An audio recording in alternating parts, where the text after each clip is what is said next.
It's 3:15, and that means it's time for... The Real Deal with Bill McNeil. That's right. Welcome once again to The Real Deal with Bill McNeil. I'm your host, Bill McNeil, and you're probably wondering exactly what is The Real Deal today. Hey, good question.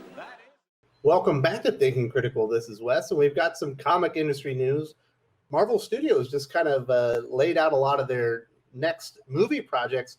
One of the big ones is the sequel to Black Panther. I believe it's subtitled Wakanda Forever.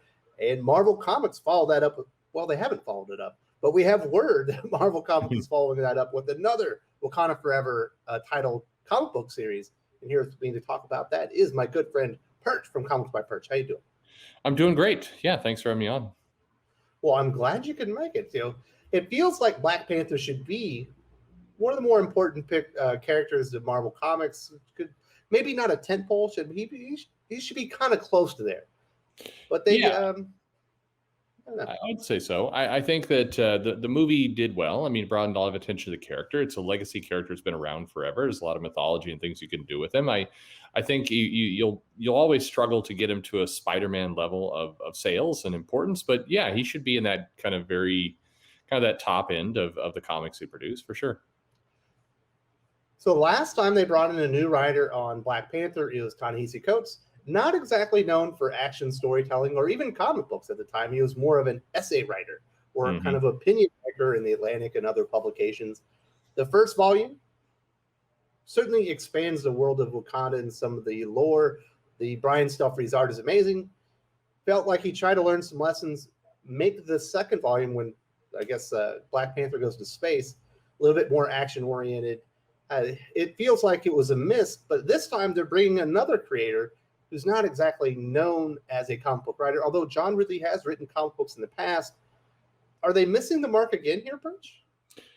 Yeah, I think so. I mean, they want to have a Marvel strategy right now is to get some bigger names on some of these titles that they view as important or more important than, say, a Spider-Man, which maybe they take for granted a little bit. So I think that's what they want to do. And it shows this weird underlying lack of confidence to the character, in my view, that we have to kind of prop him up with a big name that's going to, be relevant for some other things. But, Priest has recently done some work for Marvel. He did the U.S. Agent series. He did an incredible Black Panther back in the day. I think if you turn him loose with a budget and a good art team, I think he could craft a great story for Black Panther and no problem. So I think they missed the mark. They bring these people in who are from Hollywood or YA, or their names are from other places, and they're hoping for some kind of bleed over into a new audience. It doesn't ever seem to happen. Now, if they were bringing Ryan Coogler, the guy writing Black Panther the movie in the sequel, I would be like, yes, this is a big name. John Ridley doesn't come in with a ready-made audience. Sure, some people might know who he is, but it's not like he's had hit movies. It's kind of just another guy. Well, yeah, I mean, he's had critically acclaimed films. The 12 Years a Slave film had a lot of critical acclaim. It wasn't a blockbuster hit in that sense, but I mean, more than that, we saw him over at DC just now with The Secret History of the DC Universe and with the next Batman over in Future State, and those titles didn't do great. I mean, they were there. I think the praise I saw was it wasn't bad. Was kind of the review, and this is Batman, which is going to sell more. I actually think that Mariko Tamaki got better reviews for what she did on Dark Detective than on the Future State Batman, just from in terms of the comic that was produced. So you can tell it bugs me. Marvel is bringing him in the press release, like John Ridley. They don't really reference his comic book work. They again go back to the guy who did 12 Years a Slave, and it's like, okay, I get it, but on the other hand, you're putting him on a big comic book movie. Why or show or a comic? If they're putting him on the Black Panther, why can't you reference other things? It bugs me. I agree. Ryan Coogler would be a better choice, but again, I think there's a lot of people just in house who could tear it up. I agree with you. Just talking about the DC work that he's done recently. We know he did some Authority and things like that back in the day, but sure. we'll go to his DC stuff. His other history of the DC universe, it's tiring to read. It's not written as a comic book, and by the time like you're finished with it. It's almost exhausting. Yeah. Because it's not a comic book. It's not written like that. It's very difficult to read, in my opinion. Now we go over to his next Batman in Future State. Completely different story. That it feels like a comic book. There are so many sub threads going through there, and it's only like, what was it 4 issues? Yeah, 4 issues that it couldn't properly tie anything up, and eventually it kind of just like, I don't know, collapsed under the weight of all the stuff it was trying to do, at the time. So it was better than I expected after reading other history of the DC Universe and some of the other things that he's done. But it wasn't like, oh man, this is great Batman storytelling. I agree with you. Mariko Tamaki's Dark Detective was much better.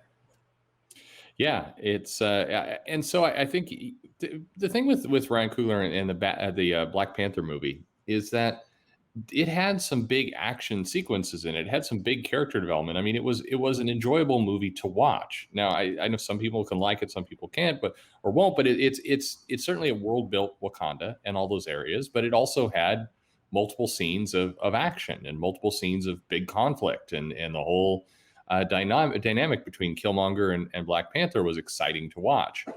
And that's what the comic book kind of has lacked. I mean, when Ta Nehisi-Coates has been on it, it is kind of an essay as a comic. They did go the space route. It didn't really stick. It doesn't have that same level of feeling to it. So, but it should. Black Panther as a character is important to Marvel. It's important to DC, and should have a powerful story and art team. And maybe this is the moment where John Ridley kind of excels, but I mean, the J.J. Abrams Spider-Man came and went without much excitement. And I mean, Marvel has this track record of bringing these people in and nothing really comes of it. Yeah, kind of dropping the ball. So with the name Wakanda Forever being the sequel movie, but also the name of this comic book series, are these going to sync up? Is it going to feel like they're in the same world? I would hope so, but I doubt it. I mean, they're not going to kill the Black Panther in the comics to try and line up with a movie that won't have, of course, Chadwick Boseman's character. So which is a shame. But I think you'll be as similar as like Ta Nehisi-Coates' comic was to the Black Panther movie, which is they'll try and align some of the look and feel and some of the visuals, but it will do its own thing. I'm sure of it. Yeah, so I wonder why even have the same name under it, because if somebody sees the movie, they're like, oh, maybe this is a prequel or this is setting things up, and it's bound to cause confusion and probably a little bit of resentment for people that shelled out some money that were hoping to get maybe some intro for Wakanda Forever or something to do with it. Yeah, I think this alignment to the movies, it always is a case that, like, you need to go all in or not. Like, if you're gonna try and kind of half align to it, I think it doesn't come off well. It always feels like it's kind of a cheap marketing attempt, and it never really sells it to the readers. And Grant, I mean, at the same time, Marvel's not doing a good job of getting the people from the movie to go to the comic shop anyway. So, I mean, in theory, that should be an audience that crosses over, but it rarely is. And the comics don't align to the movie. So, and you also have to question, is John Ridley, a director of his own right, going to want to take notes from Ryan Coogler? I kind of doubt several years his junior. Yeah, I would be surprised if that sync happens, or even if anybody prioritizes it. Is Ryan Coogler going to be like, yeah, I'll take some time out of my day to give some notes to this guy who's writing the Black Panther comic book? I doubt it. Again, I would hope so, but I doubt it. With this DC Marvel competition that we're seeing, DC essentially doesn't have exclusives now, right? That's right. With the promotion and the push that DC's been doing with John Ridley, other history of the DC Universe, has his own Batman series that was in Future State. Now he has his own, Second Son DC Future State Batman comic book that's coming out. He also, kind of wrote the lead Superman story in Superman Red and Blue. Check out my review if you want to see how much this guy hates Superman. Yeah. Normally he would be like a DC exclusive creator or something like this. Are we going to be seeing Marvel come over and poaching people more like this now? I think we have. I mean, I think we're seeing that all over the place with, with colorists and inkers and pencilers. And Alex Sinclair's doing some Marvel work. We got Brian Hitch moving over to Marvel. Yeah, it's you're seeing more and more that go over, and I mean DC is not prioritizing exclusives, and they're making their own mark of what they're doing. Marvel's going to take what they want. I think that's just the future we have to live in. It's kind of sad to see it go down that route, but I do think this is a period of time, and things will move over, and that people will try and figure out a new power vacuum or way they can benefit from DC throughout all of it, and then we'll see them climb back up again. But the weird part again is that Marvel has the ability to kind of poach people, and you're going to grab John Ridley for Black Panther. It's a weird choice, honestly. In my view, I think there's a lot of other people who could probably be a lot more safe in terms of writing a top-selling book. But I am absolutely hoping that John Ridley shocks everyone. He delivers the work that we've been waiting for in comics and does something big and exciting and puts that character on the map, because Black Panther is not really had a hit comic in a while. I personally think that we're going to this is just rinse and repeating what they did before. It's going to be the same problem. If you haven't enjoyed Black Panther since Ta Nehisi-Coates took over, or maybe, eventually it just kind of wore on you and you had to drop it, I think it's going to be more the same. This isn't going to be a traditional comic book story. I don't think that's what John Ridley is going to bring to the table here.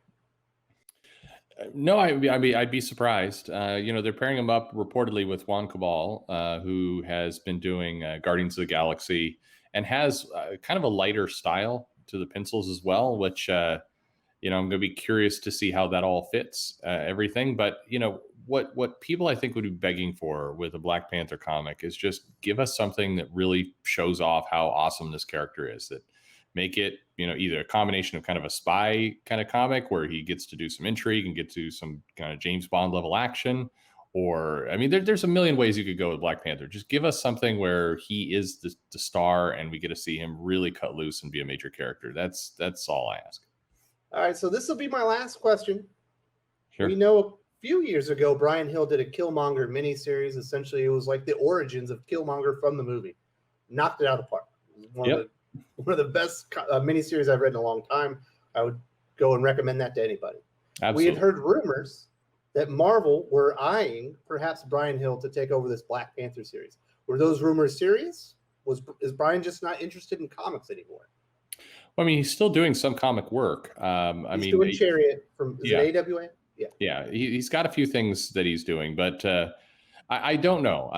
We'll have to ask him. But I think I think he would have been a great pick. I agree. I think he doing his Killmonger series was excellent, and it did give that nice balance between some world building and a lot of action and a lot of good kind of growth for the characters. So he would have been a great choice, and it is a shame. I think there's a number of names I would have hit again before John Ridley. I would have absolutely picked on Priest, Brian Hill. There's a bunch of people that I think would have done a great job. So I don't know. It's a little telling that some of these writers are just they're getting overlooked, and we're seeing them get more work in Hollywood and other places at this point. It's not the people who really were begging to be in Hollywood. It's some of these other names that are just kind of migrating over because it works better. And that's what we're seeing big time at DC Comics. If you've been associated with some type of mildly hit type TV show or some movie project that never even got filmed, there's a space for you at DC Comics rather than a traditional comic book writer, and it's very frustrating. Yeah, it absolutely is. I think it's just I think how could you screw this up? I think the answer is right in front of you. Again, we're all projecting. Again, maybe John Ridley does a great job. I hope he does, but I think when you've got multiple writers that are on your payroll today or close to it, Jeff Thorne did a pretty great Black Panther little one shot or small bit. I think there's a number of talented writers who are doing good work that would be very easy to pull in. I just wish they would have. If you enjoyed this video, please give it a like. I would appreciate it very much. It helps us attract more views for the channel. Subscribe for future commentary, comic book news, and reviews. And don't forget to ring the bell for notifications. If you want to talk comics, movies, and much, much more, you can follow me on Twitter at Wes_from_TC. With that, Salamat Po, and I'm out.